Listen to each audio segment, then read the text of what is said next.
मेरे हिस्से अगर संघर्ष है तो जीत भी मेरी जरूर होगी। राम राम जी सारों ना, कैसे हैं आप सब? आई होप, उम्मीद करती हूँ आप सब अपने घर में अच्छे होंगे। मैं भी अच्छी हूँ।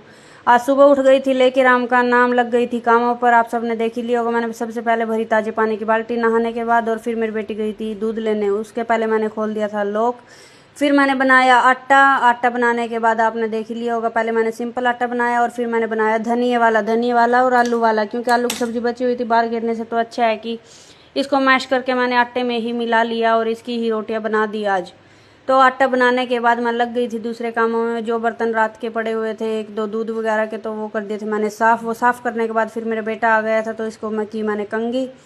इसकी कंघी करने के बाद फिर मैं लग गई थी दूसरे कामों में, और फिर मैं चली गई थी रसोई में काम करने के लिए, रोटी बनाने के लिए, मतलब ब्रेकफास्ट सबके लिए, और चाय बनाई सबसे पहले जब चाय उबल गई थी तो मैंने कर दिया था गैस की फ्लेम को कम करने के बाद फिर मैं लग रही थी रोटियां सेकने। आप सबने देख ही लिया होगा। फिर तब तक आ गई थी बच्चों की वैन आने के बाद उनको बाहर तक मैं छोड़ कर आई हूँ।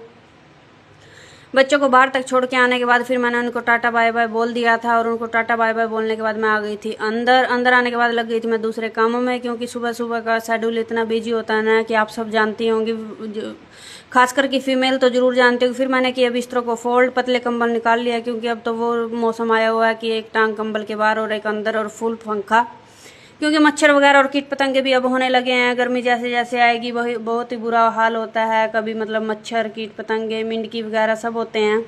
फिर मैंने लगाया पूरे घर में झाड़ू। आप सब फर्श पे देख रहे होंगे, ब्रीक ब्रीक कितनी मिट्टी पड़ी हुई है, बिल्कुल बारीक रेत है, और इतना आता है नए पैरों के साथ कि मैं बता नहीं सकती। घर में अगर 2 बार 10 बार झाड़ू लगा लो कोई फर्क ही नहीं पड़ता, ऐसा लगता है कि कभी कुछ किया ही नहीं है, बहुत दिन हो गए हैं जैसे कि कुछ किए। फिर मैंने लगाया पूरे घर में पोछा। पूरे घर में अच्छी तरह पोछा लगाने के बाद फिर मैंने दुकान को भी कर दिया था क्लीन। अपनी दुकान को भी क्लीन करने के बाद मैं लग गई थी फिर दूसरे कामों में, आ गई थी रसोई में, क्योंकि ये भी एक मजदूरी है औरत की, जो उसको करके बिना उसके करने के बाद ही 2 रोटियां मिलती हैं। फिर मैंने रसोई में किए बर्तनों को साफ, सभी बर्तनों को अच्छे से साफ किया मैंने, मतलब बारी बारी से सारे बर्तनों को साफ करने के बाद फिर मैं लग गई थी दाल बनाने के लिए। आज घर में बनने जा रही थी दाल, कई दिनों बाद, क्योंकि बीच में हमने चटनी वगैरह ही खाई है, क्योंकि मतलब जी उड़ जाता है सब्जियों से। बीच में एक बार करेला भी बनाया था। फिर मैंने दाल को तड़का लगा के उसको रख दिया था। फिर मैंने लगाया पौधों को, कई पौधों को मैंने मतलब रिपोर्ट किया है, उनको दोबारा लगाया है कि उनकी जड़ें गल गई थी।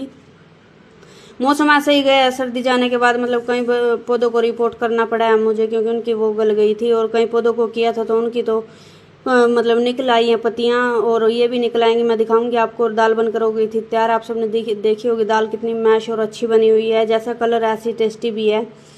और फिर मैंने पपीता भी काट दिया था, बच्चे भी आ गए थे स्कूल से, और फिर मैंने बना दिया था लंच में खाना। दाल रोटी और चावल बने थे आज।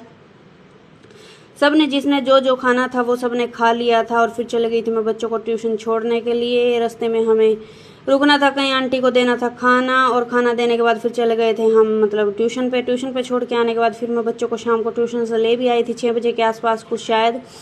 फिर बच्चे तो चले गए थे ऊपर, मतलब पौधों में पानी डालने के लिए। सभी पौधों में मतलब सुबह के अगर काम करते लेट हो जाए तो फिर पौधे ऊपर जाना बहुत औखा हो जाता है, क्योंकि धूप इतनी तेज हो जाती है। मैं टावल वगैरह भी अब तो नीचे ही डाल देती हूँ। और फिर मैंने बच्चों के लिए बना दी थी चाय। चाय बनाने के बाद बच्चों ने पी ली थी चाय, और फिर मैंने बना दिया था बच्चों की फरमाइश पर हलवा। कई दिनों से इनके हलवे की फरमाइश थी। अगर आपको व्लॉग अच्छा लगा हो तो व्लॉग को लाइक शेयर कमेंट जरूर करें। मिलते हैं जी एक न्यू व्लॉग के साथ। राम राम जी सारों।